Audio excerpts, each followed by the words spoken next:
करता हूँ हर साल में किस सब्जेक्ट से कितने क्वेश्चन आए, फिर देखता हूँ वो सब्जेक्ट में किस टॉपिक से हैं। जैसे हिस्ट्री में हो गया, अब 40 क्वेश्चन आ गए हैं, तो फिर मैं देखूँ मॉडर्न इंडिया से कितने क्वेश्चन आए। तो ये बहुत सारे बच्चे कम करते हैं, वो नई नई किताबें हमेशा मार्केट में पकड़ते हैं। और रोजगार से जुड़ा जो उत्तर प्रदेश की साइट है, वहाँ देखिए सारे उसमें रोज योजनाएं दे रखी हैं। इस बार ज़्यादातर क्वेश्चन योजनाओं से थे, तो आप सभी वेबसाइट देखिए, जैसे राजस्व विभाग का है, वहाँ जो योजनाएं मिलें। और कई बार ऐसे कॉन्सेप्ट वाले क्वेश्चन होते हैं, उसमें गलतियाँ हो रही, तो अपने कॉन्सेप्ट दोबारा से पढ़िए, क्योंकि टेस्ट सीरीज सिर्फ इसलिए होता है कि आपकी तैयारी कैसे है वो जज करने के लिए। हेलो दोस्तों, नमस्कार। स्वागत है एक बार फिर से एक नए वीडियो में। दोस्तों, इस समय यूपीपीएससी का इंटरव्यू चल रहा है और आज है इंटरव्यू का लास्ट डेट, जैसा आप लोग जानते हैं। अभी सर आए इंटरव्यू देकर, चलिए जानते हैं सर से क्या क्या प्रश्न पूछा गया, और साथ ही साथ जो 2024 की फिल्म्स होने वाला है उसका भी हम बहुत सारे बातों को हम चर्चा करेंगे। मतलब कैसे तैयारी की, क्या स्ट्रेटजी होनी चाहिए। और सर ऑलरेडी 2022 में ऑलरेडी सेलेक्ट है, हमने एक वीडियो बनाया भी था मुखर्जी नगर में, आप लोग देखे थे। सर एक बार फिर से सर हमारे तरफ से, और जो प्यारे छात्र वीडियो देख रहे हैं उनके तरफ से स्वागत है हमारे चैनल पर। सर धन्यवाद आपका।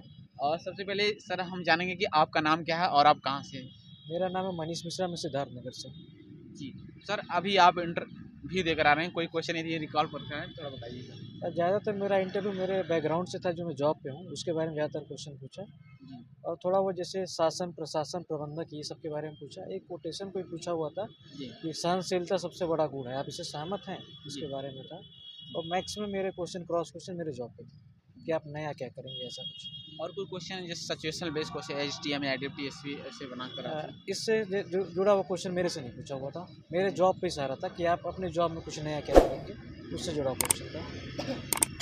और कोई क्वेश्चन करंट अफेयर से रिलेटेड कुछ क्वेश्चन, और करंट पे भी कोई सेक्शन नहीं किया, कोई ओवरऑल आपका इंटरव्यू जॉब प्रोफाइल से सारा कुछ जॉब प्रोफाइल पे था।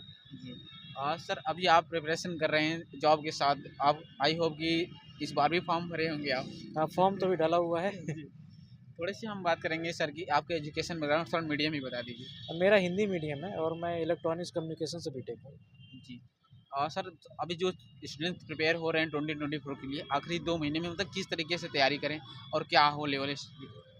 मेरा मानना है कि जैसे प्री के लिए आपके पास 2 महीने टाइम है, तो सफिशिएंट टाइम है। आप जी सबसे ज़्यादा है कि आप अपने जितने सोर्स है उसको मिनिमाइज करिए। जी आप 1-2 किताब ऐसे इसमें विश्वास करिए कि इससे हो जाएगा। तो आप ज़्यादातर जैसे घटना चक्र की किताबें हैं, आप उन पे फोकस रखिए। आप 1 बार पढ़ लेते हैं, आप उसको रख देते हैं, लेकिन कम से कम 6 से 7 रीडिंग मारिए, तो उससे होगा जो आपके क्वेश्चन गलत होते हैं वो क्वेश्चन गलत नहीं होंगे। जी इसी तरह करंट अफेयर है कि आप कोई एक मैगजीन पकड़िए और उससे ऐसा हो कि 95% एक्यूरेसी हो, कि उससे क्वेश्चन आ गया तो उससे गलत नहीं होना है। तो ये बहुत सारे बच्चे कम करते हैं, वो नई नई किताबें हमेशा मार्केट में पकड़ते हैं। और सर प्रीलिम्स में प्रीवाइकिज का कितना रोल होता है। प्रीवियस ईयर बहुत ज़रूरी लगाना, क्योंकि उससे एक आपको एक आइडिया लगता है ना कि कुछ टॉपिक में कैसे क्वेश्चन वो पूछ रहे हैं। जी तो ज़्यादा बेहतर होगा प्रीवियस ईयर 3 से 4 बार लगाइए।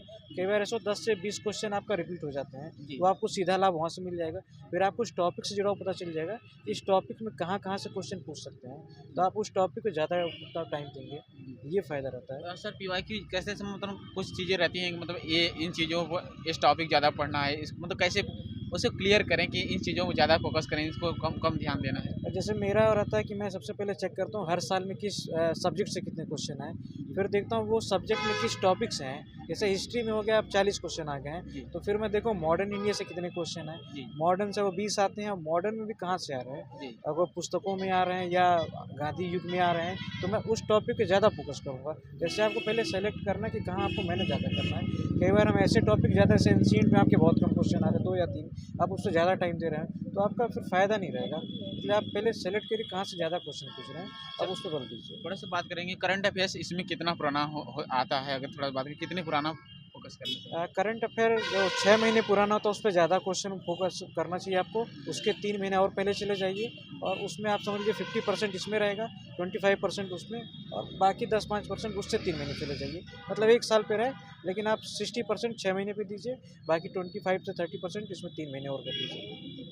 और सर फ्री के बाद मेंस का एग्जाम, मतलब थोड़ा मेंस पर भी बताइए। कई बार मतलब जो GS1 से लेकर GS6 तक आपने क्या बुकें प्रेफर किया था, और साथ साथ जो इस बार कई सारे छात्र का डाउट था जी GS5 और 6 एक्स्ट्रा एड ऑन हुआ, तो कई सारे छात्रों को डाउट रहता है कि इसको कहाँ से पढ़ें, कैसे कंटेंट कलेक्ट करें। जैसे अभी तक तो GS5 और 6 में बहुत सारे कंटेंट तो नहीं आ रखे हैं, जी लेकिन अभी है, अगर जो आप थोड़ा ध्यान देंगे तो वेबसाइट पकड़िए, जितनी भी गवर्नमेंट वेबसाइट है यूपी यूपी का, उत्तर सर कुछ प्रदेश का। बता सजेस्ट कर सकते हैं। जैसे आप सर्च कीजिए रोजगार से जुड़ा जो उत्तर प्रदेश की साइट है वहाँ देखिए सारे उसमें रोज योजनाएं दे रखी हैं। इस बार ज़्यादातर क्वेश्चन योजनाओं से थे, तो आप सभी वेबसाइट देखिए जैसे राजस्व विभाग का है वहाँ जो योजनाएं मिलें, कौशल विकास का है, उन योजनाओं को नोट डाउन कर लीजिए। वहाँ से ज़्यादातर क्वेश्चन इस बार रहे हैं, जितने पॉइंट्स हैं उससे आपको मिल जाएंगे। और अभी तो बहुत सारी किताबें आई नहीं, तो आप 2 से 3 किताबें जो आपको लगती है मार्केट में अच्छी हैं उनको मिला के अपना नोट्स बना लीजिए। और सर थोड़ा सा बताएंगे GS 1 से लेकर GS और कुछ सजेशन रहेगा स्टूडेंट्स के लिए, मेंस के लिए अगर।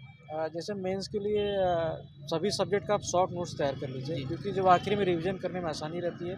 जैसे आप फर्स्ट कम से कम प्री से पहले आप कम से कम जैसे फर्स्ट सेकंड पेपर इसको कवर कर लीजिए, फोर्थ पेपर का तैयार कर लीजिए, तो ये आपको फिर उस समय कम वेटेज रहेगा कि आपको मेहनत कम करनी पड़ेगी। वरना से प्री जब लगातार पढ़ते हैं उसका मीन्स आपको ज़्यादा वो मेहनत करनी पड़ती है। तो आप और सर कुछ टी सीरीज का सजेशन देना चाहेंगे प्री और मेंस में जो आपने प्रेफर किया था, मतलब कहाँ से लें कैसे लें? टेस्ट सीरीज़ में आप जैसे ऑफलाइन ले लीजिए, आप कहीं भी ले सकते हैं जहाँ आपको लग रहा है जो आपके नज़दीक में, बस आप अपने लिखने की प्रैक्टिस करिए। जी। तो आप कोई भी अच्छा आपको जो आपके आसपास रहे ले लीजिए, लिखने के मैटर होना चाहिए बस। सर एक लास्ट क्वेश्चन है, कहीं ना कहीं स्टूडेंट डिमोटिवेट हो जाते हैं टेस्ट सीरीज सॉल्व करते समय, मतलब क्वेश्चन कम बनते हैं, तो उस समय कैसे मतलब मेंटेन बनाए रखें? सबसे बड़ी बात है कि बहुत सारे बच्चे बहुत ज़्यादा टेस्ट सीरीज पे बोल देते हैं कि मतलब हफ्ते में 3-4 लगा दिए। जी। आप सिर्फ 1 लगाइए, बस एनालिसिस करिए कि आपने जो पढ़ा हुआ था वो अगर गलत हो रहा है तो क्यों हो रहा है, और उस पे फोकस करिए कि आप अगर 2 घंटे टेस्ट सीरीज दे रहे हैं उसका 2 घंटे और टाइम दीजिए कि वो गलतियाँ क्यों आपसे हो रही हैं। अगर वो फैक्ट की वजह से हो रहा है तो आप उस फैक्ट को एक अलग जगह नोट करिए, उसको 3-4 बार और रिकॉल करिए। और कई बार ऐसे कॉन्सेप्ट वाले क्वेश्चन होते हैं उसमें गलतियाँ हो रही है तो अपने कॉन्सेप्ट दोबारा से पढ़िए, क्योंकि टेस्ट सीरीज सिर्फ इसलिए होता है कि आपकी तैयारी कैसे है वो जज करने के लिए।